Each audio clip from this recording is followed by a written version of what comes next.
quizás dos personas, no investigadores, no, en verdad, porque no existía en ese momento el tema de investigador, ni tampoco eran biólogos, pero que marcaron un antes y un después al tema de evolutivo, fueron el señor Baptiste Lamarck y Charles Darwin, ¿no? Ambos ya verdaderamente mérito de ellos dieron verdaderamente que era el medio natural, el ambiente, quien determinaba, ¿no? Que quien determinaba finalmente que el motor del cambio, ¿no? Era la naturaleza en sí, ¿no? Previamente hemos visto que no había algunos, un gran grupo, los fijistas, los creacionistas, no hay cambio, que las especies se han mantenido como están desde un inicio, y luego ya incluso ya con más pruebas y evidencia geológica, restos fósiles, antropológicos, zoología, botánica, etcétera, ¿no? El concepto, ¿no? Ya se veía un tema de cambio, aún así a regañadientes, ¿ah? Porque todavía no se aceptaba meramente por un tema más religioso que de ciencias, que las especies, ¿no? Podían haber variado y que incluso los tiempos, los periodos de vida biológica en el planeta Tierra eran muy recientes, ¿no? Y hablaban realmente de muchos años, ¿ya? Miles, ¿no? O millones de años, ¿ok? Bien,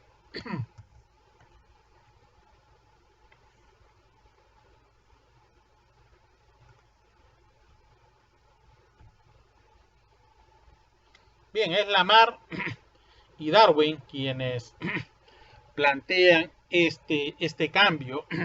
Y acá vamos un poquito ya a centrar el tema de la evolución, ¿no? Este tema de la evolución que finalmente nos va a dar algunas respuestas posibles al origen de la vida y al origen de la evolución de la vida, del cambio de la vida, muchas veces no se ha mantenido inalterable a lo largo del tiempo, ¿no? Y realmente nosotros vamos a aceptar que la vida moderna, los organismos que actualmente existen, debieran haberse originado de formas de vida preexistentes, ¿no? O sea, hay un nexo, una de las cosas que plantea ya los temas evolutivos es que ya hay un nexo de las especies actuales con probablemente un ancestro en común, ¿no? Una línea recta de descendencia, de sumas, de árboles genealógicos en el tiempo que finalmente acaban dándonos un árbol filogenético, donde vamos a ver un nexo entre la biología del presente con la del pasado, ¿no? Y que, bueno, lo que se pone en discusión al principio es que mucho era de que este cambio no existía, ¿no? De que no había en esos periodos de tiempo no había habido ningún cambio biológico, cosa que ahora ya sabemos que no es así, ¿no? Ahí tenemos al señor Jean-Baptiste Lamarck, ¿no? Quien es francés, quien antes de Charles Darwin, ¿no? El botánico, ¿no? Básicamente de formación, es uno de los primeros que ya incluso plantea el término de biología por allá por inicio del siglo XIX. Escribe un libro que se llama Filosofía Zoológica, ¿no?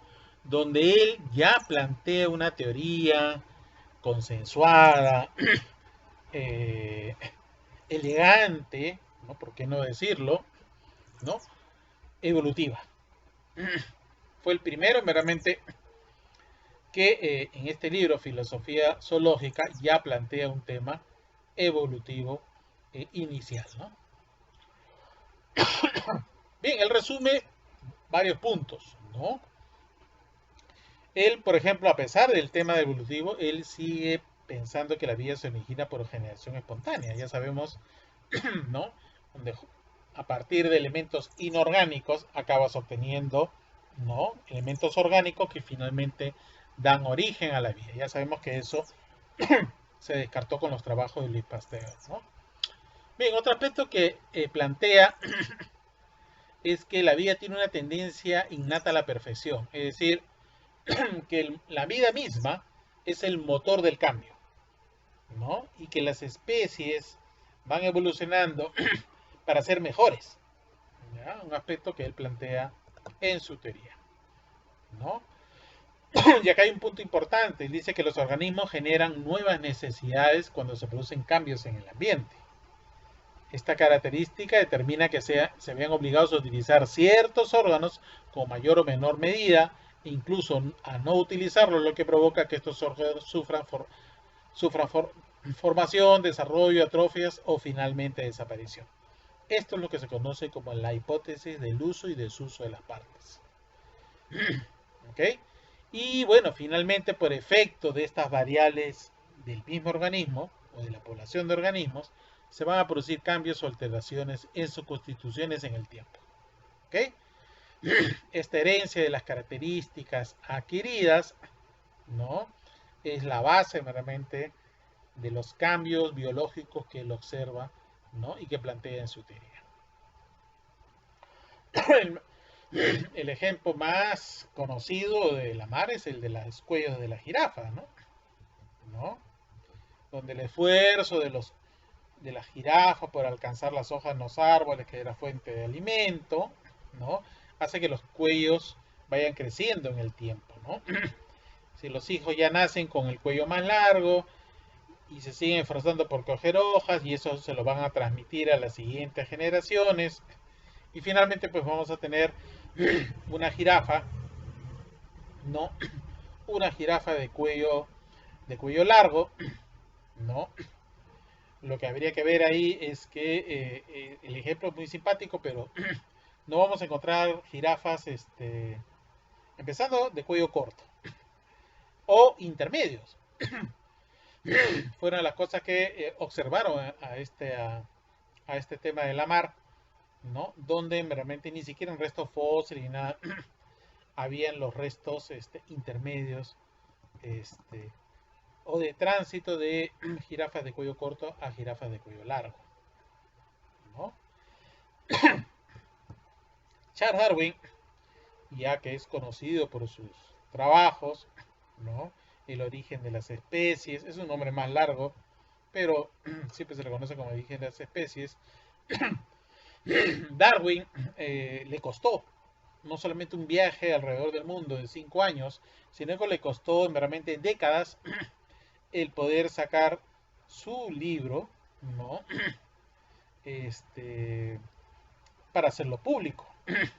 Algunos más de 20 años, 25 años, ¿no? Darwin, después de su viaje, empezó a escribir, pero no se animó verdaderamente a publicarlo, porque obviamente en ese momento había mucho el tema religioso y sus ideas probablemente chocaban. Aparte que su esposa era muy religiosa, su esposa muy religiosa y bueno, temas personales, familiares, él no lo publicó hasta que su trabajo fueron ya prácticamente le iban a ganar la puesta en mano con las investigaciones en aves en Nueva Guinea de Wallace, Russell Wallace, quien también iba a publicar y probablemente le iba a ganar pues la primicia. Gracias a eso es que él publica realmente sus trabajos, ¿no? Y ahí está el famoso viaje de 5 años a través del Beagle. Incluso este barco estuvo acá en las costas de Perú, como ustedes pueden ver ahí en el mapa, ¿no? Estuvo en el Callao antes de dirigirse a las Islas Galápagos, ¿no? ¿Verdad? Darwin visitó Sudamérica, parte de África, Oceanía, ¿no? Hasta regresar. O sea, una de las zonas probablemente... el, el barco era geográfico, pero necesitaba alguien que viera el tema biológico. Una de las zonas, pues zonas ricas en especies y en variedad geológica, ¿no? Que Darwin realmente le sentó las bases para su teoría. Y bueno, ahí él descubrió pues especies, ¿no? Interesantes, raras, por no decirlo, ¿no? Tanto de plantas como de animales, ¿no? En diferentes zonas que él utilizó como material, porque él iba colectando material, ¿no? A lo largo de su viaje, ¿no? ¿No? Entonces, mucha diversidad biológica él encontró. En zonas que incluso eh, eran muy parecidas climáticamente, ¿no? El medio ambiente era muy parecido, sin embargo las especies mostraban muchas diferencias, ¿no? Bien, los principales puntos realmente en los que se basa Darwin, ¿no? Para él la evolución es continua.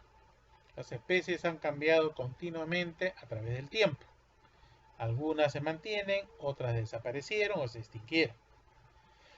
Él también plantea un punto que es parte verdad, que los cambios son continuos y también graduales, ¿no? Es decir, que las especies van variando poco a poco. Otro aspecto importante es de que él asocia las especies modernas con las especies antiguas o desaparecidas, en las cuales simplemente hay una relación de descendencia, ¿no? Y lo importante, quizás el aporte más grande, es que para él el proceso de evolución se debe a la selección natural. Recordemos que Darwin eh, se dedicaba a la cría de palomas, a la columbofilia en Inglaterra. Y ahí el proceso de selección artificial había hecho obtener diferentes razas o variedades de palomas.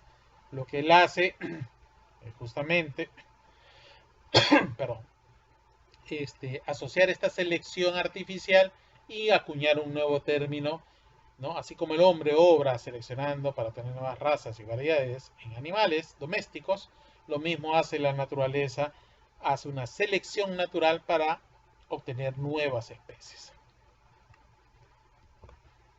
Ahí tenemos su libro, publicado en 1859, ¿no? El origen de las especies, ¿no? Por medio de la selección natural.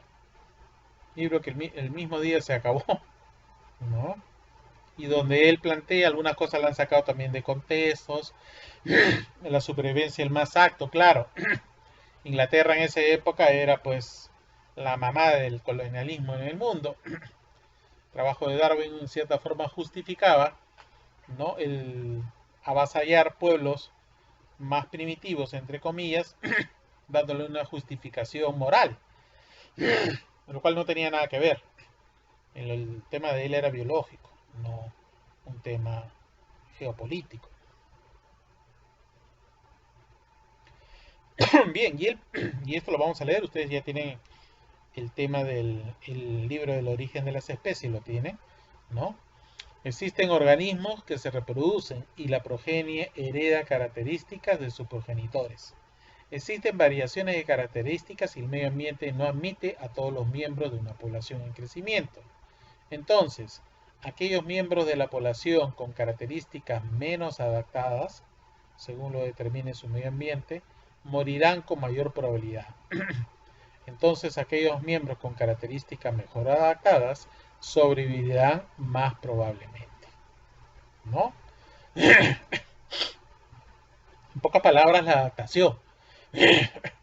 Si una especie se puede adaptar ante los cambios del medio ambiente, es muy probable que deje descendencia que finalmente, ¿no? Dependiendo del tiempo, sobrevivirá, ¿no? Y va a llegar un momento que tienes una nueva especie que incluso no se parece a la especie antecesora. Eso pasa en muchos casos. Pero se ha dado el cambio, ¿no? El motor del cambio es no el organismo en sí, es el medio ambiente, el tamiz, ¿no? El filtro para el éxito o no de un nuevo grupo poblacional que finalmente puede dar lugar a una nueva variedad o especies, es justamente, ¿no? El medio ambiente, mediante la selección natural.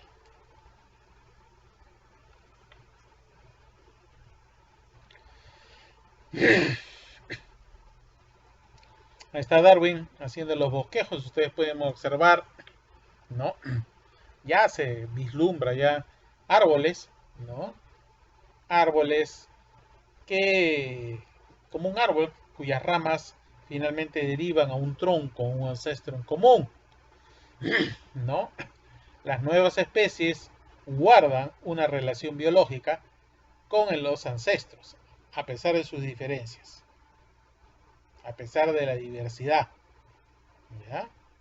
Hay una relación directa, biológicamente hablando.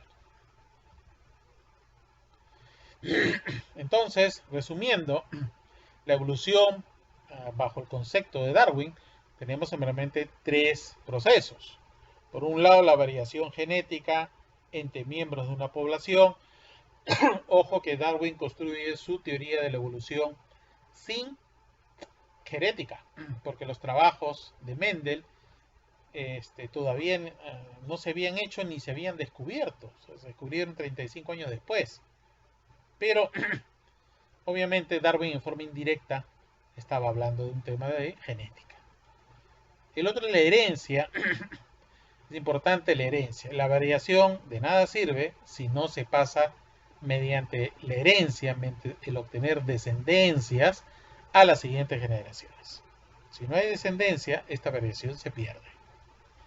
Y el gran proceso, la selección natural, en el cual los organismos mejor adaptados, ¿no?, desplazan a los menos adaptados, ¿no?, un proceso de cambio lento que finalmente va a dar lugar a una nueva especie en el tiempo.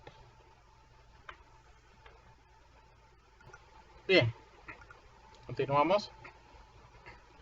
Bien, la variación genética, como les digo, se construyó en base a no tener conocimiento de genética en sí. Ya sabemos el tema del ADN, ya sabemos el tema de los genes, ya se sabe el tema de las mutaciones, que los genes no son constantes, sino que sufren mutaciones, producen nuevas versiones que nosotros conocemos como alelos, y eso cambia la estructura, la función de un organismo, ¿no? Algunas mutaciones son más efectivas que otras, más rápidas, otras más lentas. Algunas no producen ningún tipo de cambio también, ¿no? No hay ningún tipo, se llaman mutaciones neutrales, ¿no? Pero lo que sí sabemos es que la variación genética produce variación fenotípica, ¿no? Sabemos que los cambios en los genes me van a producir cambios también en la estructura fisiológica, metabólica de un organismo. ¿Okay? La herencia, sabemos que los padres pasan la información recombinada mediante el proceso de meiosis, lo que conocemos como crossing over, a las siguientes generaciones. Y estos cambios se van heredando en el tiempo de generación en generación. Puede tomar miles o millones de años que se produzca o se fije una mutación, ¿no? Y la selección natural son todos aquellos pues, que la naturaleza hace de que esas variantes genéticas seleccionadas, esos cambios, puedan sobrevivir y pasarse de generación en generación, ¿no? Aquellos individuos que obviamente se reproducen y dejan progenie tendrán más posibilidades de sobrevivir. ¿Ya? Entonces ese fixedness, lo voy a encontrar en términos, o adaptaciones, hace meramente de que el cambio se fije y se herede a las siguientes generaciones. Pueden haber adaptaciones de muchos tipos, ¿no? Hay pues especies que no han sufrido ningún cambio, ¿no? Tiburones, las tortugas, por ejemplo, ¿no? Las tortugas tienen antes que los dinosaurios, sin embargo están casi sin cambio, ¿no? ¿No? Entonces, hay especies que están muy bien adaptadas, hay especies que se adaptan mejor. Les hablaba de las adaptaciones, ¿no? Hay especies que no han sufrido cambios, ¿no? Y hay especies que sí han sufrido cambios y aquellas que no se han adaptado simplemente han desaparecido en el tiempo, ¿no? Eso es un aspecto del tema de adaptaciones, ¿no? Ese fitness está controlado por este tema de adaptaciones. Hay adaptaciones morfológicas, vamos a encontrar mucho de eso, cambios en el cuerpo, el camuflaje, el mimetismo son características, adaptaciones muy específicas de algunos organismos, no ante el medio ambiente.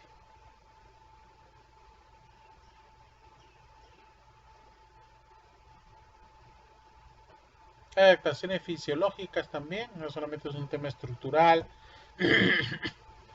la osmosis de un individuo, ¿no? De una población, el tema de hormonas, homorregulación, ¿no? ¿No? Son adaptaciones fisiológicas, ¿no? Que permiten realmente los organismos, ¿no? Moverse en diferentes nichos, ¿no? Hay adaptación de conducta también, ¿no? La conducta también es importante, ¿no? Las especies se comienzan a dividir, incluso en aves, el tema del canto, una especie se comienza a dividir en dos solamente por el cambio del canto, ¿no? El llamar a la pareja para el paramiento llega un momento que son diferentes y estamos hablando ante dos especies que probablemente ya son distintas,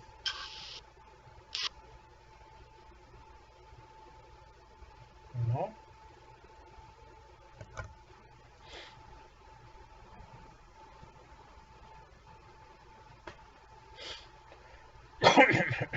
Muy bien, bien. Si bien Darwin tenía razón, no en todo, ¿eh? Porque también Darwin también algunas cosas no acertó, pero sí en la gran mayoría, ¿no? Por lo menos el tema de la selección natural, el motor, ¿ok? Que es el medio ambiente quien determina. Mucho de como le dije, sus teorías fueron no aceptadas durante décadas, muy discutidas. Sin embargo, con el tiempo se han ido descubriendo nuevos aspectos de biología que finalmente le han dado razón a Darwin, ¿no? ¿No? Tema, bueno, Darwin fue sometido a todo tipo de cosas muy extraacadémicas, ¿no? Sobre todo en el tema de la evolución humana, que lo vamos a ver más adelante, ¿no? Obviamente el ser humano, nos guste o no nos guste, estamos en el grupo de los primates. No hay otra especie que se nos parezca más a nosotros que el grupo de los primates, ¿no? ¿No? Hoy en verdad el trabajo de Mende, como les voy a mencionar, ya con los nuevos conocimientos, ¿no? Ya miren ustedes, Darwin incluso murió y recién en 1930 ya estábamos hablando de una teoría evolutiva basada en lo que él propuso, selección natural y etcétera, etcétera, ¿no? Algunas cosas que ya le dieron fuerza meramente, pero nada le va a quitar meramente que Darwin es el padre de la evolución, ¿no? Y ahí tenemos, ¿no? Darwin se basó mucho en su teoría, por ejemplo, en el tema de Malthus, donde la población crece en forma exponencial, mientras que la disponibilidad de alimentos crece en forma este, aritmética, con lo cual en el tiempo hace colapsar las poblaciones. Él utilizó este principio de Malthus. Utilizó también parte de la teoría de Lamarck, parte de ella, del cambio, ¿no? Solamente que el cambio para él no era el organismo, sino el medio ambiente. Siguió utilizando mucho geología y finalmente el origen de las especies. Posteriormente, miren ustedes, los trabajos de Mendes, es verdad, se hicieron en 1866, pero recién en 1900 fueron redescubiertos y todavía 30 años después se fueron incorporados al tema de Darwin. Darwin y Mendel ya estaban muertos, en verdad, cuando ya el tema de la evolución tomó cuerpo, ¿no? Bueno, Weismann hizo un trabajo interesante, la herencia de los caracteres adquiridos, es el famoso trabajo de los ratones, donde él dice, bueno, si yo corto la cola de los ratones durante varias generaciones, estas deben producir ratones sin cola, cosa que no pasó. Hizo el trabajo como 22 o más generaciones, Weisman, y probó que el tema de las herencias, los caracteres adquiridos no se probaba. Por lo tanto, echó abajo el tema de la mar, quedando pues expedito el tema solamente de la teoría de Darwin. Ahí está, 1900 se redescubre el trabajo de Mendel, y entre 1920 y 1940 se construye una nueva teoría, basada también en los principios de Darwin, la llamada teoría sintética. Y después vino todo lo demás, el trabajo de Watson y Crick, algunas teorías, que emulan unas teorías de evolución, en los trabajos de Eldred y de Stephen Gould, ¿no? Que fueron dándole más sustento a los trabajos de Mendel. Perdón, a los trabajos de Darwin. Ahí está el origen de las especies, supongo que ya habrán leído algo. Ahí están los capítulos que él toca, ¿no? Variación bajo la domesticación, variación en la naturaleza, lucha por la existencia, selección natural, leyes de la variación, dificultades de la teoría, instinto, hibridación, la imperfección del registro fósil, sucesión geológica de seres vivos, distribución geográfica, afinidades entre los seres vivos, morfología, embriología y síntesis y conclusión, ¿no?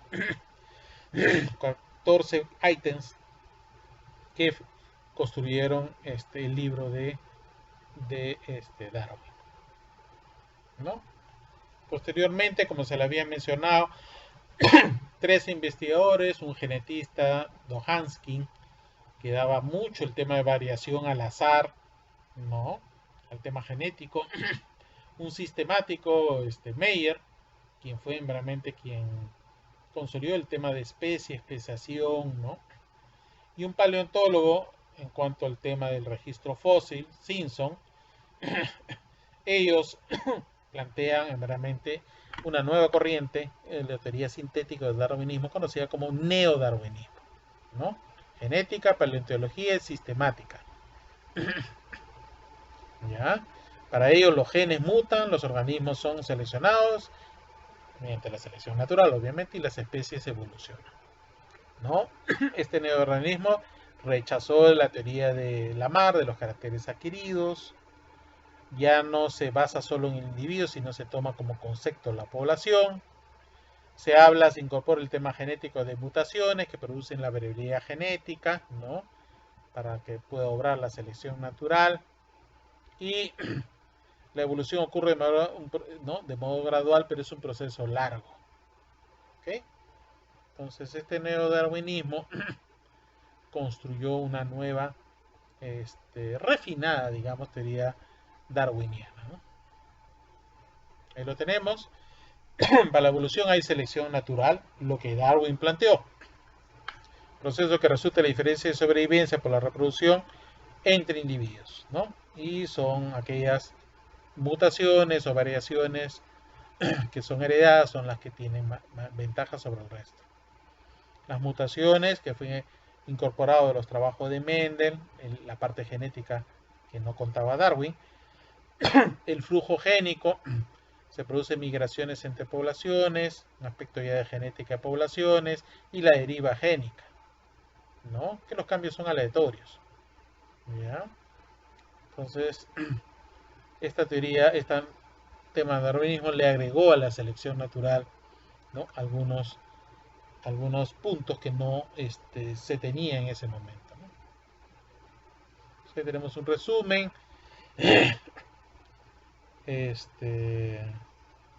del tema de estas teorías evolutivas, ¿no?